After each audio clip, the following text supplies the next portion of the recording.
Welcome to the Beverage Report. Today, we have with us Professor Oliver Hart from Harvard University. He won the prestigious Nobel Prize in Economics in 2016 for his pioneering work on contract theory. His research centers on the roles that ownership structure and contractual agreements play in the governance of corporations. His recent work focuses on how parties can write better contracts and on corporate social responsibility. A special thank you for this episode goes to Sylvia, Alice Odonkor, and the LSE Economics Department.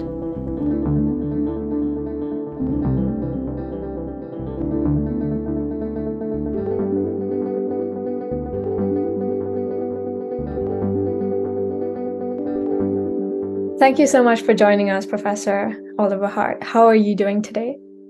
Fine, thank you. It's a nice bright day where I am. Firstly, can you paint us a picture of when you received the phone call informing you that you had won the Nobel Prize? What was it like and what did you feel? Well, of course, it was pretty thrilling. It was early, just after 5 a.m. I was awake, but of course, I wasn't, expecting it. I was not. I was hoping, I must say, but anyway, when the phone rang, it was pretty exciting. My wife picked it up and handed the receiver to me, and there was someone with a Swedish accent on the other end of the phone, and many people say they think it's they're being scammed or something, but I didn't actually think that. But then that was the secretary of the Royal Swedish Academy of Sciences, I think it was, but then they put you through to some people from the committee who you actually know, so that's to reassure you that it is real. Anyway, it was an amazing moment. Wow, that's really wonderful to hear. So we know a lot about your experience, your expertise, and your accolades. So what do you think makes for an excellent economist? That's a hard question. I don't think there is a single answer to that, because I think there are lots of, they can be good, people can be good economists in all sorts of ways. But, I think you have to, these days, you need some good technical skills. That's the case whether you're a theorist or applied empirical economists, and they say they need all sorts of statistical skills. But I'm a theorist, so for me, a strong math background was very important. But that is just a sort of necessary condition. I think you need to be able to engage with the world in some fashion, which, by the way, I think in my case took quite a long time. So I was quite an ivory tower sort of economic theorist for many years. I was extending the literature in various ways, not thinking that much about whether I was really explaining anything in the world or whether what I was doing could improve matters in the world. That wasn't my primary focus early in my career, was to get stuff published. But over time, as you mature, you age. In my case, at least, I eventually, I think, learned a bit more about trying to tackle questions that are important in terms of either explaining the world or, with luck, improving the world. So that became, I think these days my work is much more closely connected to reality than it used to be. So it's not really quite the answer to your question, but maybe it's indirectly an answer. That's wonderful. And going into you've mentioned that you're a theorist, so we'd love to kind of pick at your brain a little bit and understand what really went on in your mind. For example, when you first came up with the theory of incomplete contracts, which is the work for which you received the Nobel Prize. Well, that happened in collaboration with one of my long-term co-authors, Sanford Grossman.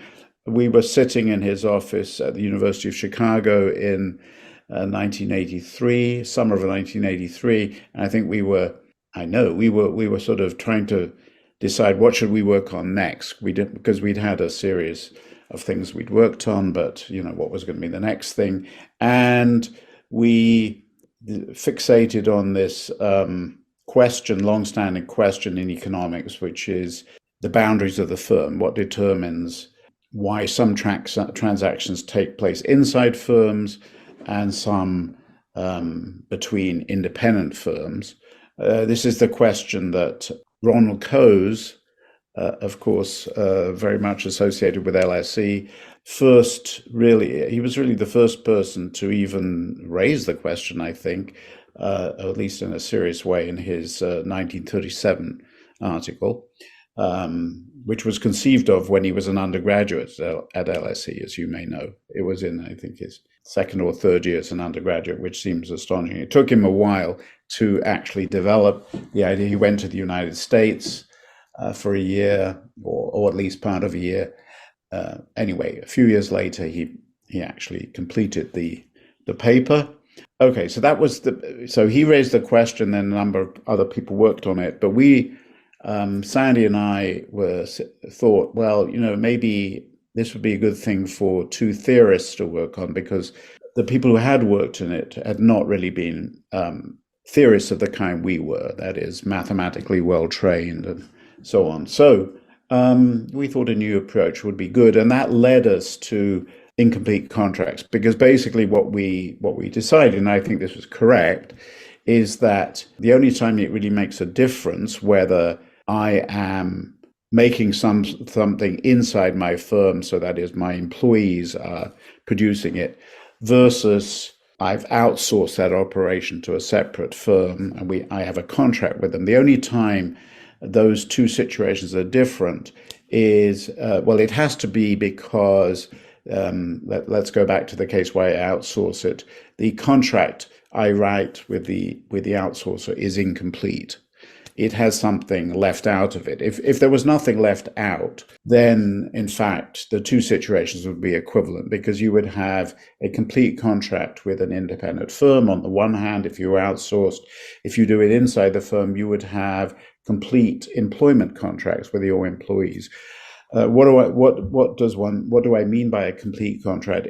That would be a contract which specifies everything that's meant to happen in all circumstances. So it would be a contingent contract. It would say, well, if there's a financial crisis, we will, change the quantity we're trading, the price, then maybe the nature of the good. Or if there's a pandemic, we'll do this. It would be, all the contingencies would be written into the contract, and then we just wait and see what happens, and then we would look at the contract, and the contract would say exactly what we're meant to do in that situation. Okay. In reality, contracts are not complete in that way. They have gaps, and that's when the two situations, the outsourcing one versus doing it in-house, that's when they become different. Because a key question, what we focused on was, given that a contract is incomplete, that it doesn't specify everything, then who gets to decide on the things that are missing? And that led us to a theory of ownership and firm boundaries. So that's basically how it happened. Wonderful. So just for our listeners, could you describe some of your findings, and specifically, like you mentioned, the question of who gains the decision right? This is interesting, at least for me. Not sure for, but because my thinking on this has really evolved, actually, even since the prize, because and I'll explain why that is. But certainly my early work with Grossman, and then later with John Moore, who is still at LSE. Have you had any courses from him? Not yet, unfortunately. We focused on the following idea, that if a contract is incomplete, then that gives, let's go back to this example. I've outsourced some service that I need to you, and we have a contract, but it's incomplete. That gives you, we argued, the opportunity to hold me up. That is to say, when something happens that we didn't anticipate, and let's say I need either more of the service or a different service, so I have to come back and renegotiate the contract with you. And you could play hardball and say, okay, yes, I'll supply the new service, but you're going to have to really pay for it a lot because you have a lot of bargaining power because I'm very reliant on you at this stage. We started off this relationship sometime in the past. I become dependent on you. And so you could be very extortionary. One way I can guard against that is if I had the operation in-house. Why would that change things? Well, what changes is that it gives me control over the non-human assets in the relationship. So to use an example, which I probably use too much, imagine I'm a power plant and you're a coal mine, and I'm getting coal from you to burn to make electricity, and now I need a different kind of coal from you. So in the case where you're an independent coal mine, as I was saying, you have a lot of leverage. You could charge me a lot for the new coal, but if you're an employee of mine instead. So if I kept the operations in-house, what would that mean in this case? It would mean that I own the coal mine and you simply work in the coal mine for me as the owner. So now, if you tried to, your ability to hold me up is much reduced, maybe non-existent, because, if you tried to say, yes, I will supply the new coal, but only if you pay me a much higher wage, I could always say, well, reader, I don't really need you. I'll fire you and replace you with somebody else who's going to be more compliant. That's something it's much harder to do if you are the owner manager of the coal mine, because I can't easily find another coal mine, but I might be able to find another manager. Okay, so what we argue then is that the benefit of, if I own the coal mine, I can I'm not worried about being held up. On the other hand, you as the manager of the coal mine are much more vulnerable if you're an employee than if you are an independent. If it's your mine. Why? Well, now because precisely, if you had a great idea about how to operate the mine more efficiently, if you owned the mine, you could implement that idea without my permission and get the benefits from it. But if you work for me, if you're merely a manager, not an owner, then I might say, well, that's a great idea, but I don't need you to implement it. And I could, because I have the ability to hire someone else to implement the idea, I can deprive you of the benefits of having the idea. So that's going to be make you less inclined to have ideas in the first place, because you're not going to get the full return from them. So that leads to a trade-off that if I own the mine, I'm going to be more willing to invest in the relationship because I'm not worried about you taking advantage of me. But on the other hand, you're going to be more worried about me taking advantage of you. So so my investment, my willingness to invest goes up if I acquire the coal mine, but your willingness as a manager to have ideas goes down. And so it all depends on whose contribution is more important, whose investment is more important. So that was what the initial theory was about.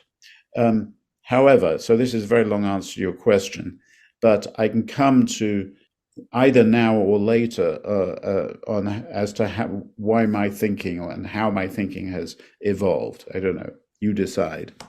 Absolutely, I would love to hear it. All right, I continue. Okay, so here's a little segue into the next thing. One of the great things that actually happened to me as a result of winning the prize. And this was serendipity, completely fortuitous. When I went to Stockholm for the Nobel Week, which is a quite remarkable thing. There's nothing like it, and it's extremely intense. You get it's just non-stop activities, most of which are incredibly enjoyable, if not all. But one of the things that happens during this week, at the end of which you get the prize, is that you get a lot of invitations, and some of them are official ones. Obviously, you do those, but then you also get some sort of ones from various entities in Stockholm want you to come and talk to them and so on. And most of those, you don't have time to do, or you don't want to do. But one of them that looked interesting to me was from a law firm. And I thought, well, lawyers, they work on contracts, so it might be good to talk to them. So anyway, I accepted that one. And the person who invited me, whose name is David Friedlinger, he and I really hit it off. And he was particularly taken with my more recent work. So this is back in 2016. I had started on a new line of work on incomplete contracts, which was published, a paper in 2008 with John Moore, called Contracts as Reference Points. So this was introducing some behavioral elements into contract theory. And anyway, it wasn't, so I talked a little bit about that at this law firm, and he thought that really resonated with him. And anyway, to cut a long story short, we started working together, and we've written one paper that was published in the Harvard Business Review, along with another co-author, Kate Vitasek, and we have a more, so that was a chattier paper. We have a more analytical paper, which we finally, just as of yesterday, heard was accepted for publication in the Journal of Law, Economics and Organization, after being rejected, by the way, by a couple of top-tier journals, but eventually it will see the light of day. And in fact, the Journal of Law, Economics and Organization provided much more useful referee reports on this paper, which really allowed us to improve the paper. Anyway, the thing about this paper, so this is really rather different from my earlier work, because the view we take in this paper, and as I say, it sort of follows on from this contracts as reference point idea. It's saying that, hold-up behavior, the kind of thing I was talking about earlier, it's certainly a possibility, but it's rather extreme. It's hold-up behavior, just to describe it again, it's like I make an investment I become locked into you, I cite my power plant next to you, and then you use every opportunity of contractual incompleteness to take advantage of me and expropriate my investment to the point where I may regret ever having entered the relationship. That's that's hold-up behavior. And I was saying people could buy and sell assets in order to mitigate that. But I think that kind of behavior is actually rather extreme, and most business people do not behave that way. Some may. I could mention, I think if I had a contractual relationship with Donald Trump, I would be concerned about hold-up behavior, because he has a tradition of stiffing his creditors and lots of people. And by the way, Elon Musk is another person who seems to be capable of this. But I think these maybe are quite extreme players, and most business people are not as opportunistic as that. And so in my more recent work, I've emphasized more that the problems of contractual incompleteness are that it's not that I'm out to get you or you're out to get me. It's more that when something happens outside the contract, we may not agree on what a reasonable way forward is. And to the extent, I think, let's say you're supplying me with, I need a change of input or something like that. I might think that the price should change this way, and you might think you deserve a bit more. We might compromise on something, but sometimes that's going to leave some bad feeling because I don't think the outcome was reasonable, or you don't think it's reasonable. Maybe neither of us thinks it's reasonable because we have different views about what is reasonable. That can sour the relationship going forward and make us less cooperative. So it's not, extreme opportunism. It's more just people looking at the situation in different ways. And if you think of it that way, then what you would really like to try to do is to align people's views. So make sure that people are on the same page when unexpected things happen, remain on the same page. And this is what the point of our new paper is, the one that was just accepted, which is called Overcoming Contractual Incompleteness, the Role of Guiding Principles. So the basic idea is that when the parties start their relationship, they're going to have a contract, but they realize that this contract is incomplete. And so what they do is they agree on some guiding principles they're going to use when something happens that was not in the contract. And the guiding principles, so here, this is where it was a kind of marriage between my theory and David Friedlinger's practical experience, because he'd actually been advising his clients to use the approach I'm about to describe with guiding principles. So they have 6 guiding principles they use, which are equity, loyalty, reciprocity, autonomy, honesty, and integrity.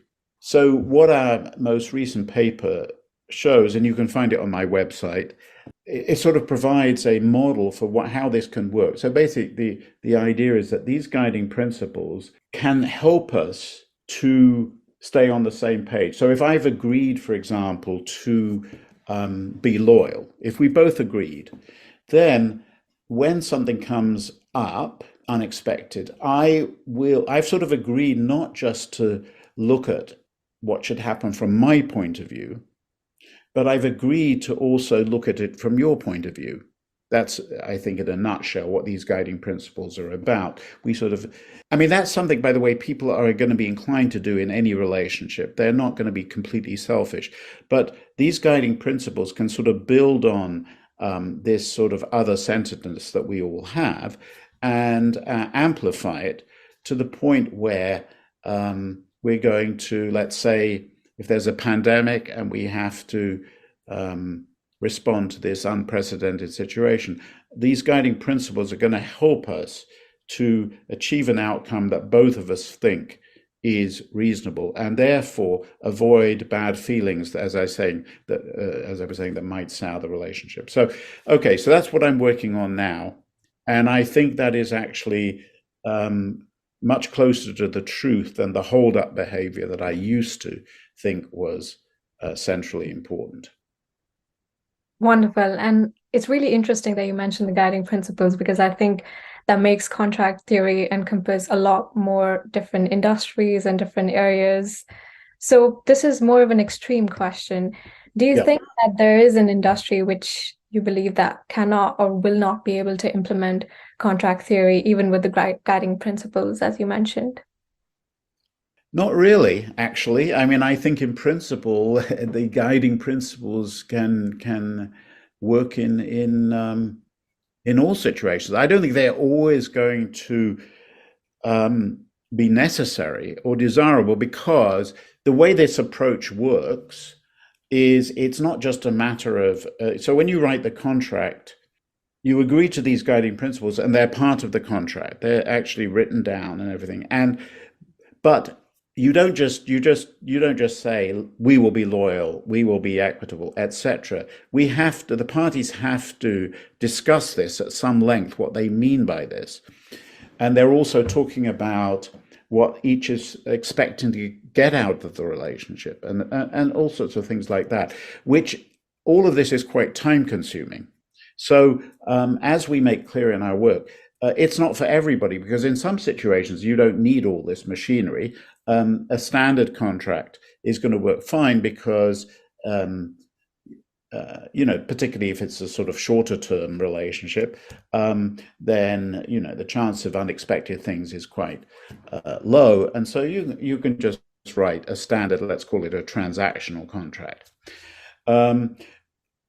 But in longer term, more complicated relationships, I think it's worth incurring the extra cost of incorporating these guiding principles. I don't think, though, it depends on the industry.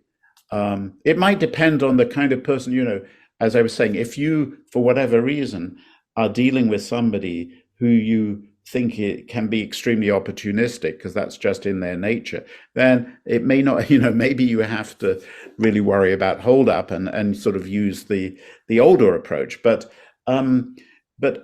putting aside differences in personalities, I don't particularly see that it's industry specific. Certainly, I think my co-author, Friedlinger, who is the guy who actually puts this into practice, he thinks it has very wide applicability, and including, by the way, even, so people often say, well, what about if you're contracting with somebody in a different country, with a different legal tradition or something? Can you really use this stuff? His answer would be yes, you can, because the guiding principles I mentioned are basically based on norms that we're all familiar with. In other words, equity and loyalty or honesty and stuff. These are things that everybody knows about. So the way we think of incorporating the guiding principles into the contract, it's more a matter of activating norms that are already in people's brains.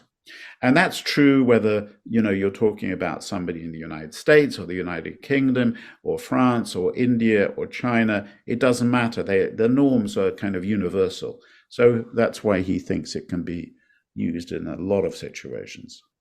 I see. That makes a lot of sense. And in the spirit of talking about the evolution of the theory, do you think that artificial intelligence, and specifically the wealth of information that you can gather using AI, can it help predict agent behavior and thereby maybe ease the issue of uncertain contingencies in healthcare or insurance? Yes, I mean, I say yes, but I think my answer is maybe no. I'm not quite sure. I mean, your question makes me think of things like blockchain. I don't know whether that's what you have in mind, but people often ask me about smart contracts. One of the things that is advertised as a payoff from blockchain, that you could automate things. So it may not be what you were thinking. I don't know whether AI is that, but I'll respond to the thing I know, the blockchain question or smart contracts, because I'm often asked about that. I'm never really sure about. Frankly, Bitcoin and blockchain, even though I still have difficulty understanding them. And of course now, people say, oh, with this FTX collapse, is it the end of Bitcoin? Is it the end of these things? It probably isn't. But to the extent I understand the stuff at all, I would say that, yes, there are some things where automation via blockchain could help to solve some problems. But I think we're talking about very transactional situations, not relationships. So I'm the kind of thing I'm interested in, and it's because of it came from this make or buy or boundaries of the firm decision. When you outsource something versus keeping it in-house, we're not talking about a short-run transaction. We're talking about something that's going to extend for years, and so we're talking about relationships, and that's why I focused on the importance of keeping the contracting parties on the same page so that they don't get annoyed with each other. I don't think AI or blockchain is going to solve that problem. Unless, could I imagine a world where decisions are, when we have a disagreement, a computer makes the decision. Well, maybe, but that's a bit like bringing in an arbitrator.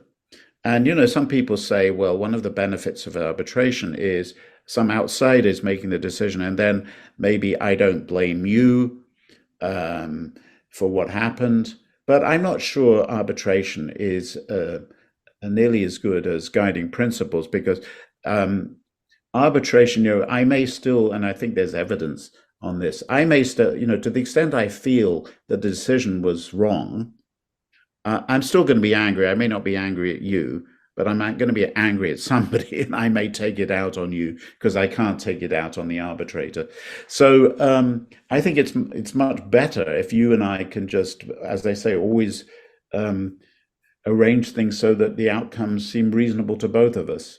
And I think this is about personal relationships and not about AI. True. I think that is something that AI would probably never be able to simulate. But before we switch gears to some of your other work, I'd love to know what future research would you like to see carried out in the field of contract theory?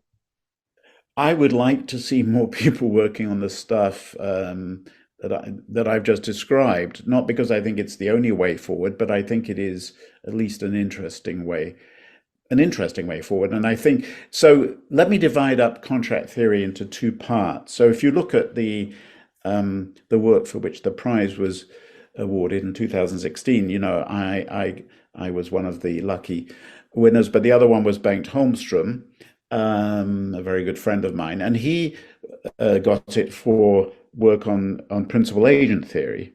So, he was principal agent theory, I was incomplete contracts. I think his work is much more, what he did is much more settled. He did some great work, and I don't think anybody questions it as the foundation for principal agent theory. Although there are people who try to extend the principal agent theory, and some of it's good and all that, but I think the basic elements are out there already. So that, of course, there's always empirical work to be done in that area, but I'm not sure that there's any great theory to be done. I think it's been done. Now, when it comes to incomplete contracts, as my evolution sort of suggests, I think there are many more open questions. I don't think we've really got to the bottom of the make or buy decision, I think, after all this time. And so, it's much more unsettled. And so I would like to see people continue to work on incomplete contracts. But what I think is, as certainly based on my own experience, I don't think it's a matter anymore of just writing down mathematically clever models, because as I've described my own work and the evolution, I was lucky enough to team up with a practitioner. The paper we've written, if you look at it, I mean, there's nothing analytically very clever about it. And that's probably why we had trouble getting it into top journals, because that's what they're looking for. And so, but I think the truth is not to be found there. It's to be found in some combination of a bit of theory, that's certainly very important, together with some actual knowledge of the world, which in my case came from teaming up with a practitioner. It's not so easy for people to do that, but I think that is the future, and I think there's a lot to be done. It's really fascinating to see that this collaboration was able to bring so much more to the theory. Well, we'll see. I think it did, but whether the readers will, Thank you for listening. That is all for this episode. Tune in to our next one as we continue our discussion with Professor Hart, talking about his recent engagements and work on corporate social responsibility.